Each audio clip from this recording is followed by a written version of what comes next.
Penyanyi dangdut Ayu Ting Ting sebentar lagi akan ditinggal menikah oleh sang adik Asifa Nuraini atau Sifa. Beberapa waktu lalu, Sifa dan kekasihnya, Nanda Fahrizal, telah melakukan sesi foto prewedding. Momen tersebut bertepatan dengan liburan akhir tahun Ayu Ting Ting dan keluarga di Bali. Adiknya akan menyandang status sebagai istri. Ayu Ting Ting merasa sedih. Hal itu ia sampaikan dalam video YouTube Kiai Haji Infotainment pada Selasa, tanggal 4 Januari tahun 2022. Ayu merasa sedih lantaran rumahnya pasti mendadak sepi, setelah Sifa diboyong oleh suaminya nanti. Sedih, saya sedihnya rumah tuh jadi sepi, ucap Ayu saat ditemui awak media. Ibunda Bilkis itu sempat berkeinginan supaya Sifa tidak pindah ke rumah suaminya. Namun, ia juga tidak mau memaksakan keinginan adiknya untuk hidup mandiri bersama suaminya nanti.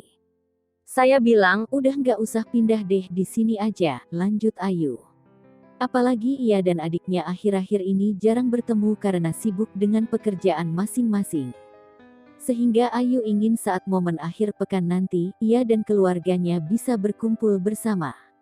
Maksudnya, sehari-hari aja tuh udah jarang banget ketemu. Kadang dia ngurusin kafe pulangnya malam, saya juga pulangnya malam, saya udah bilang, pokoknya setiap weekend gue suruh ngumpul, semua ngumpul karena kan saya berdua doang kan, saudara, pungkas Ayu. Ayu Ting Ting juga memberikan banyak nasihat seputar pernikahan pada Sifa. Diketahui, pelantun alamat palsu itu sempat gagal menikah dengan Henry Baskoro Hendarso atau NG. Pernikahan Ayu Ting Ting dan NG hanya bertahan 20 hari hingga keduanya memutuskan untuk bercerai. Terkait pengalaman pahitnya itu, ia tak ingin adiknya merasakan hal yang sama.